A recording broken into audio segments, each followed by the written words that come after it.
తాకట్లో ఉన్న మీ బంగారాన్ని విడిపించి ఆ రోజు ఆన్లైన్ రేటుకి కొంటాం. Sharma gold company. అందరికీ నమస్కారం. నా పేరు మాధురి. మీరు చూస్తుంది సుమన్ టీవీ నెట్వర్క్. మనతో పాటు ఉన్నారు ప్రముఖ జ్యోతిష్య పండితులు బ్రహ్మశ్రీ నందిబట్ల శ్రీహరి శర్మ గురువు గారు. ఆ పరిస్థితి నిజంగా చూసుకున్నట్లయితే అసలు మర్చిపోలేని విధంగా ఉంది. అసలు ఆ భయంకరమైన సంఘటన అన్నది మైండ్లో అలా ఫిక్స్ అయిపోయిందండి. అయితే ఇప్పుడు రానున్న 2-3 నెలల్లో ఎలా ఉండబోతుంది అంటారు గురువుగారు? అంటే యుద్ధ వాతావరణం, తీవ్రవాద చర్యలు ఇవన్నీ జరుగుతున్న నేపథ్యంలో భారతదేశానికి పాకిస్తాన్కి మధ్య అసలు భగ్గుమంటున్నాయన్నమాట. ఎటువంటి చిన్న చిన్న సంఘటనలు అన్నా కూడా. అలానే 3వ ప్రపంచ యుద్ధం ఏమన్నా జరిగే అవకాశాలు ఉంటాయంటారా? ప్రజెంట్ ఉన్న గ్రహస్థితి ఆధారంగా అసలు ఏం చెప్పదలుచుకున్నారు? వాస్తవం అమ్మా.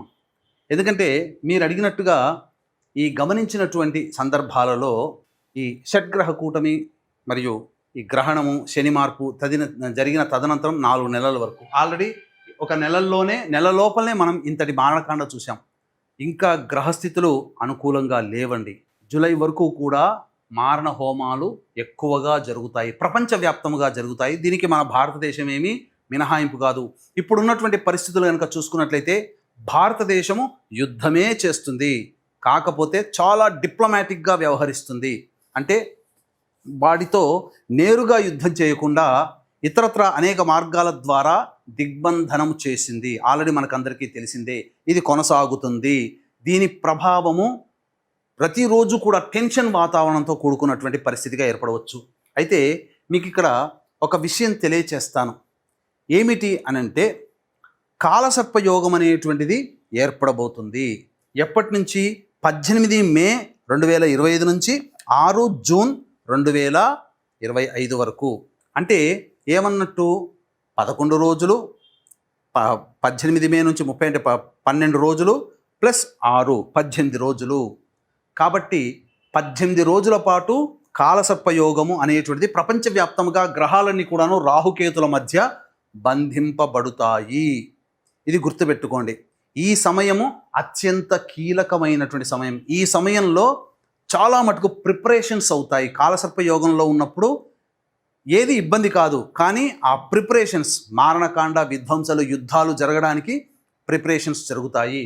అయితే యుద్ధమే వస్తుందా, లేకపోతే ఇంకా ఇతరత్ర ఏమన్నా దుశ్చర్యలు జరుగుతాయా అని అంటే మనం ఎప్పుడు కూడా చరిత్రతో మనం ఎప్పుడు కూడాను కంపారిజన్ చేసుకోవాలి. చరిత్ర అంటేనే అది. కాబట్టి ఒకసారి చరిత్ర మూలాల్లోకి వెళ్ళినట్లయితే మనకందరికీ బాగా, ఈ జనరేషన్లో వాళ్ళకందరికీ కూడా బాగా గుర్తుండిపోయేటువంటి సంఘటన మనం చూసుకుంటే 11th సెప్టెంబర్ 2001 అమెరికాలో ట్విన్ టవర్స్ కూల్చివేసినటువంటి సంఘటన గుర్తుండుంటుంది అందరికీ కూడా. ఆ సమయంలో ఉన్నటువంటి గ్రహాల యొక్క స్థితిగతులని మనం చూసుకున్నట్లయితే ప్రధానంగా ఆ సమయంలో కుజుడు, కేతువు కలిసి ఉన్నారండి. కుజకేతు గ్రహాల యొక్క కలయిక ఇది ప్రధానంగా. అంటే మనకు శాస్త్ర ప్రకారం చెప్పబడినటువంటిది ఏంటనంటే అగ్నితత్వ రాశులు, యుద్ధానికి ఉరిగొల్పేటువంటి రాశులు అగ్నితత్వ రాశులు. అవి మొదలుగా మేషం కంటే బలీయమైనది సింహం కంటే అతి బలీయమైనటువంటిది ఈ యొక్క ధనుస్సు. కాబట్టి మనకేం చెప్పబడి ఉంది? యుద్ధమే చేశారు తీవ్రవాదులు. ఒక విమానానితో 2 ట్విన్ టవర్స్ని కూల్చివేసి దాదాపు 10,000 పైచిలకు మంది ప్రాణాలు కోల్పోయారు. ప్రపంచమంతా కూడా దిగ్భ్రాంతి చెందింది. మతోన్మాదము ఇంత విధ్వంసాన్ని సృష్టిస్తుందా అని చెప్పి అంత ప్రపంచమంతా కూడా దిగ్భ్రాంతి చెందింది. ప్రధానంగా చూసుకున్నట్లయితే అక్కడ చంద్రుడు గమనించాల్సిన అంశం ఏంటంటే తెలియచేస్తాను. ఎందుకు ఈ చంద్రుడికి, గురువుకి, రాహుకి, శనికి, శుక్రుడికి, కుజుడికి, కేతువుకి సంబంధం అనేటువంటిది తెలియచేద్దాం. చంద్రుడు ఆ రోజున మిథున రాశిలో ఉన్నాడు. ఓకే, ఇది గుర్తుపెట్టుకోండి. గురు రాహుల యొక్క కలయిక ఇది కూడా మిథున రాశిలోనే ఏర్పడింది. తర్వాత సాధారణంగా శనిగ్రహాన్ని కనుక మనం చూసుకున్నట్లయితే రోహిణీ నక్షత్రములో శని సంచారం జరుగుతున్నటువంటి సందర్భములో క్షామం ఏర్పడుతుంది. ప్రధానంగా రామాయణంలోకి ఒకసారి వెళ్ళినట్లయితే రాముల వారి జననం కంటే ముందుగా దశరథ మహారాజు వారు దేవతల తరపున యుద్ధం చేశారు. యుద్ధం చేసిన తరువాత దేవతలకందరికీ కూడా ప్రీతిపాత్రుడయ్యాడు. అయితే శని భగవానుడు రోహిణీ నక్షత్రంలో ఎప్పుడైతే ప్రవేశం చేశాడో ఈ యొక్క ఆయన పాలిస్తున్నటువంటి రాజ్యం అంతా కూడాను క్షామం ఏర్పడింది. పంటలు వర్షాలు లేక ఎండిపోయాయి. ఇంతటి క్షామం ఏర్పడింది, ఇంతటి దుర్భరమైన పరిస్థితి ఎప్పుడు చూడలేదు, దీనికి తగు నివారణ మార్గం ఏంటి అని చెప్పి వశిష్ఠుల వారిని సంప్రదిస్తే అప్పుడు ఈ సంబంధించినటువంటి ఋష్యశృంగుడు రావడము, పాదం పెడితే తప్పకుండా వర్షాలు పడతాయని చెప్పడం, అంటే శని భగవాను కూడా స్తుతించడం జరిగింది. కాబట్టి క్షామము, దుర్భరమైనటువంటి పరిస్థితులు ఈ భూమి శని రోహిణీ నక్షత్రంలో సంచరించినప్పుడు ఏర్పడుతుంది. అది గుర్తుపెట్టుకోండి. అందుకనే దశరథ మహావారు శనిని బాగా స్తుతించి శని యొక్క అనుగ్రహాన్ని పొంది ఋష్యశృంగుని దేశానికి రప్పించడం ద్వారా వర్షాలు పడడం, అది అంతా కూడాను శని అనుగ్రహం వల్ల సంప్రాప్తమైంది. అందుకే దశరథుడు శనిని చాలా స్తుతించాడు. ఇప్పటికీ కూడా దశరథ ప్రోక్తమైనటువంటి శని స్తుతి చాలా ప్రభావవంతమైనది. కోణస్థో పింగళో బభ్రు అని వస్తుంది కదా, అది. అందుకని ఈ యొక్క గుర్తుపెట్టుకోండి, ఈ శని వృషభ రాశిలో సంచారం అనేటువంటిది మనం ఆఖరిలో మనకు ఈ శని భగవానుల వారు ఎంటర్ అవుతారు. ఎప్పుడు ఎంటర్ అవుతారు, దీనికి గల కారణం ఏంటి అనేటువంటి విషయాన్ని మనం తెలుసుకుందాం. శని వృషభ రాశిలో ఉండి, శని ప్రధానంగా ఏంటనంటే ఈ సంబంధించినటువంటి దేనికి కారకుడు, డిస్ట్రాయినెస్ అనగా పూర్తిగా నాశనం చేయగలిగేటువంటి శక్తి, వికారము వీటన్నిటినీ కలగచేస్తాడు. బాగా అనాసక్తి. శుక్రుడు ఏంటి, కంఫర్టబుల్ లైఫ్ అంటే ఏంటి, ప్రధానంగా భోగభాగ్యాలు, సంతోషము, సుఖాన్ని, భోగాన్ని కలగచేస్తాడు. అట్టి శుక్రుడు శని భగవాని చేత చూడబడ్డాడు. 11 సెప్టెంబర్ 2001 గురు రాహుల కలయిక, చంద్రుడు మిథున రాశి, అలాగే శని శుక్రుడిని చూడడం, కుజకేతుల కలయిక అగ్నితత్వ రాశి అయినటువంటి ధనుసు రాశిలో ఉండడం. ఈ కారణం చేత అప్పుడు అటాక్ అనేటువంటిది జరిగి దాదాపు 10,000 పైచిలకు మంది పోవడం జరిగింది. ఇక వెరీ రీసెంట్గా మనం చూసుకున్నట్లయితే ఇజ్రాయెల్ అనేటువంటిది పాలస్తీనా మీద మిగతా దేశాలతో యుద్ధం ఇప్పటికీ కూడా జరుగుతూనే ఉంది. అది 7 అక్టోబర్ 2023 మార్నింగ్ 6:30కి అట్లా మనం చూసుకున్నట్లయితే ప్రధానంగా ఇక్కడ కూడా అదే విధమైనటువంటి గ్రహాల యొక్క స్థితిగతులు చూడండి. చంద్రుడు మిథున రాశిలో అన్నాను కదా, ఆ సమయంలో కూడా చంద్రుడు మిథున రాశిలోనే స్థితి పొంది ఉన్నాడు. గురు రాహుల కలయిక, ఈ గురు రాహులు అగ్నితత్వ రాశి అయినటువంటి మేషరాశిలో కలయిక ఏర్పడింది ఈ గురు రాహులకి. అలాగే చూసుకున్నట్లయితే కామన్గా కుజకేతుల యొక్క కలయిక అనేటువంటిది ఉన్నది.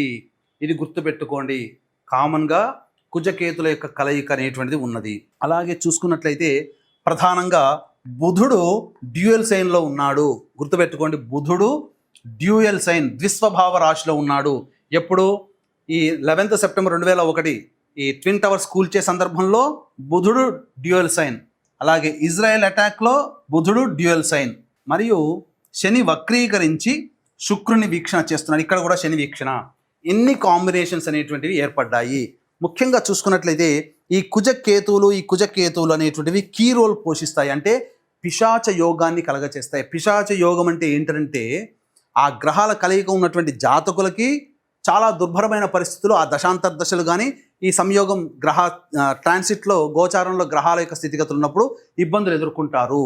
అలాగే సామాజికంగా ప్రపంచవ్యాప్తంగా మనం కుజకేతుల యొక్క స్థితిగతులను సూచించినప్పుడు ఏమవుతుంది, ఈ కుజకేతుల యొక్క ప్రభావము ప్రధానంగా ఇక్కడ మనం గమనించుకున్నట్లయితే చాలా విస్ఫోటనము. కేతువు తలకాయ లేనివాడు, కుజుడు పోరాటము. అంటే ఏం జరగబోతుంది, ముందు వెనక ఆలోచన లేకుండా తీవ్రవాద స్వభావములతో ఈ యొక్క కుజకేతుల యొక్క ప్రభావం వలన దుందుడుకు చర్యలు అనేటువంటివి జరుగుతాయి. ముందు వెనక ఒక ఆలోచన లేకుండా, మంచి ఆలోచన లేకుండా బాగా విస్ఫోటనములు జరుగుతాయి. అది తీవ్రవాద చర్యలు కావచ్చు, లేకపోతే భూ ప్రకంపనలు కావచ్చు, సునామీలు కావచ్చు, ఏవైనా కావచ్చు. కాకపోతే ఇక్కడ కుజకేతులు అగ్నితత్వ రాశిలో ఉండడం వల్ల ఈ కుజుడికి కేతువుకి ఈ ధనుస్సు రాశి ఫ్రెండ్లీ నేచర్ కాబట్టి విధ్వంసము అవ్వలీలగా చేయగలిగారు. ఎదురై లేదన్నట్టుగా తీవ్రవాదులు చేయగలిగారు. అయితే ఇక్కడ ఇజ్రాయెల్ విషయంలో చూసుకుంటే కుజకేతులు తులారాశిలో ఉన్నారు. కానీ తులారాశి కుజకేతులకి అది యోగించదు, ఫ్రెండ్లీ హౌస్ కాదు. కాబట్టి అక్కడ ఆగుతూ యుద్ధం చేస్తూ, యుద్ధం మొదలుపెట్టి మళ్ళీ కొంతసేపు ఆగడం, ఇలా బ్రేక్స్తో యుద్ధం జరుగుతూ ఉంది పాలస్తీనాతో ఇజ్రాయెల్ వాళ్ళు. ఒకే విధంగా కంటిన్యూటెడ్ ప్రాసెస్లో యుద్ధం జరగట్లేదు. కొంతకాలం ఆపుతున్నారు, మళ్ళీ చేస్తున్నారు, మళ్ళీ కొంతకాలం సద్దుమణిగిన తర్వాత మళ్ళీ యుద్ధం మొదలవుతుంది. ఇలా వేరాస్ కమింగ్ టు పిక్చర్, ఇప్పుడు మన పిక్చర్లోకి వద్దాం. ఇంతకుముందు చెప్పుకున్నట్లుగా గతం గురించి తెలియచేసుకున్నాం, ఈ కాంబినేషన్స్ చూసాం. మరి ఈ సంబంధించినటువంటి సందర్భంలో ఈ 22 ఏప్రిల్ తర్వాత మళ్ళీ భవిష్యత్తులో మనకి ఏమన్నా జరుగుతాయా అనేటువంటి విషయాన్ని కనుక చూసుకున్నట్లయితే ప్రధానంగా ఇక్కడ మనం ఈ 23, 24 జూలై 2025 టార్గెట్ పెట్టుకోండి, గుర్తుపెట్టుకోండి. 23, 24 జూలై 2025 సంవత్సరం ఈ రోజుల్లో ఏం జరగబోతుంది? ఆనాటి ఉన్నటువంటి గ్రహస్థితి చూసుకుంటే రాహువు కుంభరాశిలో, శని మీనరాశిలో, శుక్రుడు వృషభ రాశిలో, గురువు చంద్రుడు ఈ మిథున రాశిలో, రవి బుధుడు కర్కాటక రాశిలో, కుజుడు కేతువు సింహరాశిలో. ఇక్కడ మనం ప్రధానంగా చూసుకున్నట్లయితే ప్రధానంగా ఈ పాత వాటికి సంబంధించినటువంటి చరిత్రను మనం పరిశీలిస్తే ఈ సందర్భంలో కూడా ఇక్కడ కుజకేతుల కలయిక అగ్నితత్వ రాశిలో ఏర్పడింది.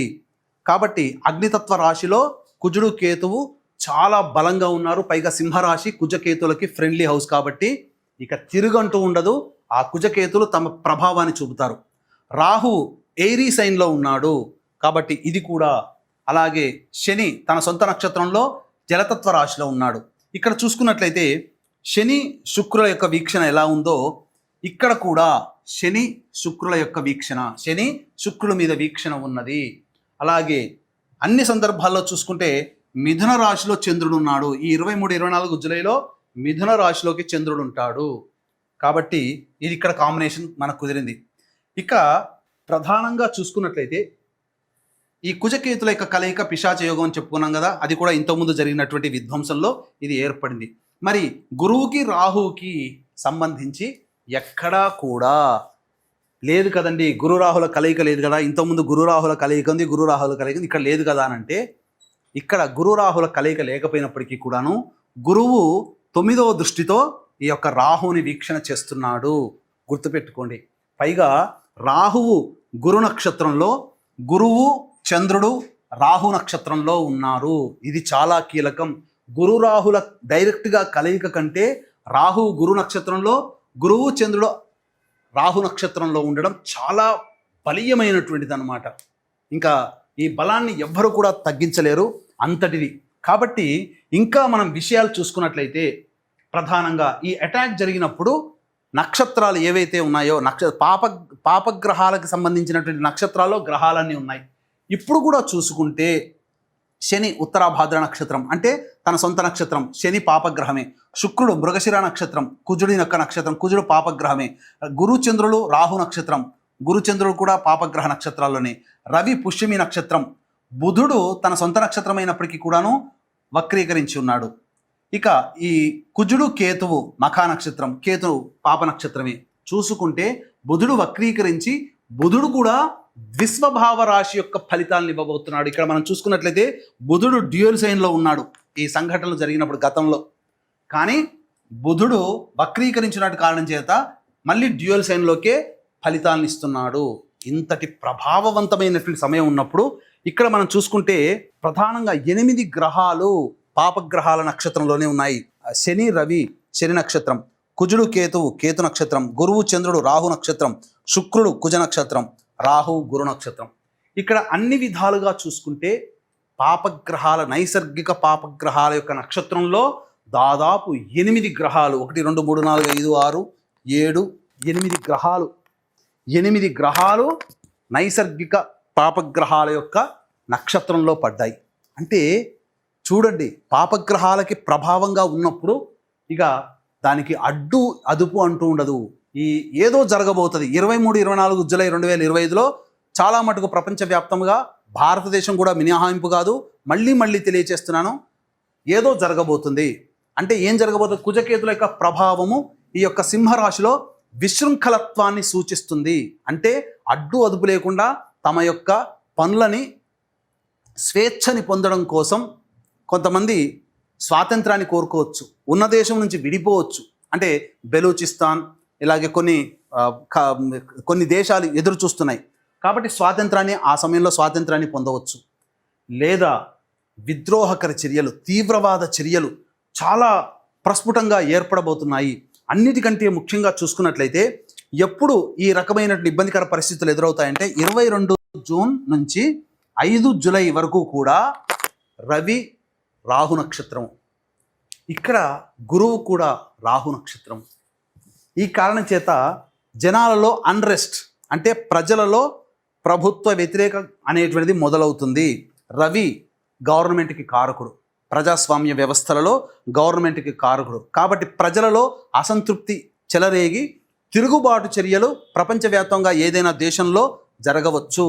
లేదా ఈ 22 జూన్ నుంచి 5 జూలై మధ్య కాలంలో రవి యొక్క ప్రభావము చాలా బలహీనంగా ఉన్నటువంటి కారణం చేత ప్రపంచంలో పేరు పొందినటువంటి దేశ అధికారులు లేదా దేశానికి సూచించేటువంటి అధ్యక్షులుగా సూచించేటువంటి వ్యక్తులు, మంత్రులు, ముఖ్యమంత్రులు, ప్రధానమంత్రులు కానీ ఎవరైనా కానీ దేశంలో ప్రధాన రాజకీయ రంగంలో అత్యున్నతమైనటువంటి స్థానంలో ఉన్నటువంటి వాళ్ళ మరణము కానీ హత్య కానీ జరగబోతుంది. లేకపోతే ఆ దేశంలో పీపుల్ అన్రెస్ట్ అనేటువంటిది కలుగుతుంది. అసంతృప్తి జ్వాలలు చెలరేగి అశాంతి వాతావరణం 22 జూన్ నుంచి 5 జూలై మధ్య కాలంలో ఏర్పడుతుంది. అయితే ప్రధానంగా 30 జూన్ నుంచి 25 జూలై వరకు శుక్రుడు వృషభ రాశిలో సంచారం చేస్తుంటాడు. శుక్రుడు వృషభ రాశిలో సంచారం చేస్తున్నప్పుడు శని దృష్టి అంతా కూడా శుక్రుడి మీద పడుతుంది. మన భారతదేశం స్వాతంత్రం వచ్చిందే వృషభ లగ్నంలో. కాబట్టి లగ్నానికి అధిపతి అయినటువంటి శుక్రుడు శని చేత వీక్షించబడుతున్నటువంటి కారణం చేత 30 జూన్ నుంచి 25 జూలై వరకు ఉన్నటువంటి మధ్యకాలంలో భారతదేశంలో పలు కీలకమైనటువంటి మార్పులు చేర్పులు చోటు చేసుకోబోతున్నాయి. ఏదైనా జరగవచ్చు, విధ్వంసకర చర్యలు జరగవచ్చు.